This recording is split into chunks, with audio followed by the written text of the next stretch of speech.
Hi guys, నేను మీ Abhishek from team Curious. Last వీడియోలో మనం సి ఎందుకు నేర్చుకోవాలి, 2020లో సి ఎందుకు అవసరం అనే దాని గురించి చూసాం. ఈ వీడియోలో elements of C and C programming మీద బేసిక్స్ ఒకసారి చూద్దాం. So coming to first point, elements of C. Elements of సిలో 3 టైప్స్ ఉన్నాయి: pre process directives, function main, user defined identifiers. So first elements of సిలో ఫస్ట్ది ప్రీ ప్రాసెస్ డైరెక్టివ్. ఒకసారి చూద్దాం. Pre process directive యొక్క సింటాక్స్ ఏంటంటే hash include standard header file. ఇది మన సింటాక్స్. అంటే స్టాండర్డ్ హెడర్ ఫైల్లో ఏదైనా ఉండొచ్చు, stdio.h, math.h. మనం చేసే ఏదైతే ఫంక్షన్ ఉంటుందో ఆ ఫంక్షన్ని బేస్ చేసుకొని మనం మ్యాథమెటికల్ ఎక్స్ప్రెషన్స్ ఏమైనా యూజ్ చేస్తే దాన్ని బేస్ చేసుకొని మనం math.h యూజ్ చేస్తాం. లేదు జస్ట్ ఇన్పుట్ అవుట్పుట్కి మాత్రమే యూజ్ చేసుకుంటే stdio.h మాత్రమే యూజ్ చేస్తాం. సో అందుకే కింద ఎగ్జాంపుల్లో ఇచ్చాను, hash include stdio.h and hash include math.h. అంటే ఈ హెడర్ ఫైల్ని ఇంక్లూడ్ చేయడం వల్ల ఏం యూజ్ అంటే, బేసిక్గా మనకు సి అనే ప్రోగ్రామ్ తయారు చేసినప్పుడు కొన్ని లైబ్రరీస్ ముందుగానే రాసి పెట్టింటారు. ఆ లైబ్రరీస్ అనేవి మనము మన ప్రోగ్రాంలోకి ఎగ్జిక్యూట్ చేయడానికి ఇంక్లూడ్ చేసుకోవాలి. ఆ ఇంక్లూడ్ చేసుకోవడానికే మనం ప్రీ ప్రాసెస్ డైరెక్టివ్ అనేది రాసి పెడతాం. సో ఆ లైబ్రరీస్ అన్నీ ఆల్రెడీ, అంటే ఇప్పుడు ప్రతి ఒక్క వర్డ్కి ప్రీ డిఫైన్డ్ రిజర్వ్డ్ కీవర్డ్స్ కూడా ఆల్రెడీ బ్యాక్ ఎండ్లో ఆ కీవర్డ్ అనేది మనకు కనపడించినప్పుడు, అంటే కంపైలర్ అనేది ఎగ్జిక్యూట్ చేస్తున్నప్పుడు ఆ వర్డ్ కనపడిన ప్రతిసారి, రిజర్వ్డ్ కీవర్డ్ కనపడిన ప్రతిసారి ఏం ఎగ్జిక్యూట్ చేయాలో బ్యాక్ ఎండ్లో లైబ్రరీలో కోడ్ రాసి పెట్టింటారు. ఆ కోడ్ని ఇంక్లూడ్ చేసుకోవడానికే మనం ఈ హెడర్ ఫైల్స్ అనేవి యూజ్ చేస్తాం.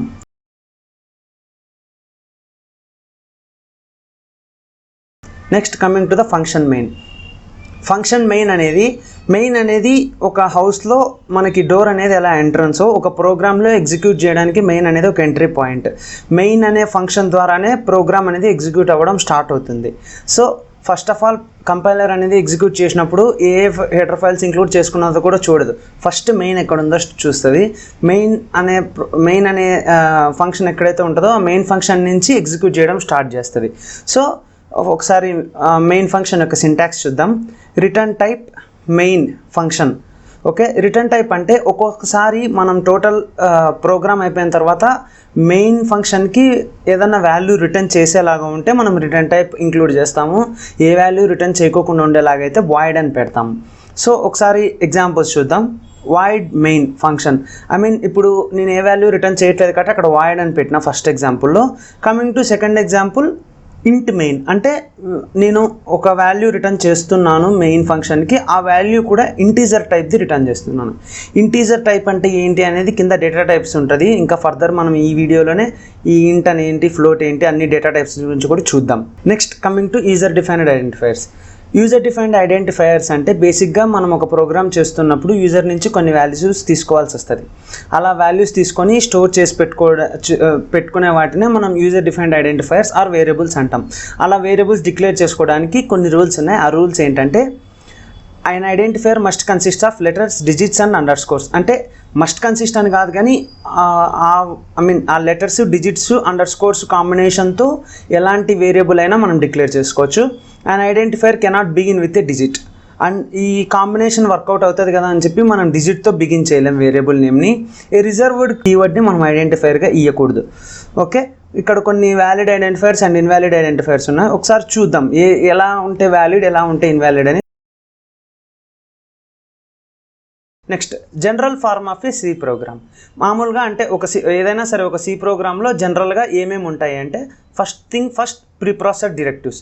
ఎందుకంటే మనం ఒకవేళ ఒక ప్రింట్ఎఫ్ పని చేయాలన్నా, మెయిన్ పని చేయాలన్నా, ఏది పని చేయాలన్నా మనకి లైబ్రరీస్ ఇంక్లూడ్ అయి ఉండాలి. సో ఆ లైబ్రరీస్ అన్ని ప్రీ ప్రాసెస్ డైరెక్టివ్స్తో ఇంక్లూడ్ చేసుకుంటాం కాబట్టి ఖచ్చితంగా ఫస్ట్ ప్రీ ప్రాసెస్ డైరెక్టివ్ రాస్తాం.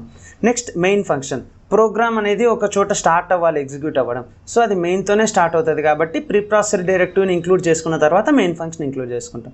ఇక్కడి నుంచి మన ప్రోగ్రామ్ రాయడం స్టార్ట్ అవుతుంది. ఫస్ట్ డిక్లరేషన్స్, మనం కింద ప్రోగ్రామ్కి యూజ్ చేసే ఏవైతే కీవర్డ్స్, అవన్నీ ఏ డేటా టైప్, ఏ కీవర్డ్స్ యూజ్ చేస్తామో వాటన్నిటిని పైన డిక్లేర్ చేసుకుంటాం. ఒక సి ప్రోగ్రాంలో ఇవి మస్ట్ అండ్ షుడ్గా ఉంటాయి. నెక్స్ట్, సి ప్రోగ్రామ్ అనేది ఎలా ఎగ్జిక్యూట్ అవుతుందని ఒకసారి చూద్దాం. ఆ ఫిగర్ చూస్తే మీకు ఒకసారి అర్థమవుతుంది. Text editor are IDE. అంటే మనం ఎక్కడైతే ప్రోగ్రామ్ రాస్తామో దాన్ని టెక్స్ట్ ఎడిటర్ ఐడిఈ అంటాము. ఐడిఈ అంటే ఇంటిగ్రేటెడ్ డెవలప్మెంట్ ఎన్విరాన్మెంట్. ఈ టెక్స్ట్ ఎడిటర్ ఐడిఈలో మనం కోడ్ రాసిన తర్వాత ఫస్ట్ కంపైల్ చేస్తాం. కంపైల్ చేసి ఎప్పుడైతే కంపైలర్ నో ఎర్రర్స్ అంటుందో, అంటే ఎర్రర్స్ ఏమీ లేకుండా ఉంటాయో, అప్పుడు మాత్రమే మనం ప్రోగ్రామ్ రన్ చేస్తాం. ఒకవేళ ఎర్రర్ ఉంది అంటే బ్యాక్ టు టెక్స్ట్ ఎడిటర్, మళ్ళీ ఆ ఎర్రర్స్ని రెక్టిఫై చేయడం, మళ్ళీ కంపైల్ చేయడం. ఒకవేళ అప్పుడు నో ఎర్రర్స్ వస్తే రన్ ద ప్రోగ్రామ్. ఒకవేళ మరీ ఎర్రర్స్ వస్తే బ్యాక్ టు టెక్స్ట్ ఎడిటర్, మళ్ళీ రెక్టిఫై ద ఎర్రర్స్, మరీ కంపైల్ ద ప్రోగ్రామ్. అది లూప్ ప్రాసెస్ అవుతుంది. ఆ లూప్ ఎప్పుడు కట్ అవుతుందంటే ఎర్రర్స్ అనేవి లేనప్పుడు లూప్ కట్ అయి రన్ ద ప్రోగ్రామ్ అనేది ఎగ్జిక్యూట్ అయిపోతుంది. That's it for today guys. Thank you. మీకు కనుక వీడియో నచ్చినట్టయితే లైక్ చేయండి, కమెంట్ చేయండి, షేర్ చేయండి, సబ్స్క్రైబ్ చేయడం మాత్రం మర్చిపోకండి. మీ అభిషేక్ ఫ్రమ్ టీమ్ క్యూరియస్.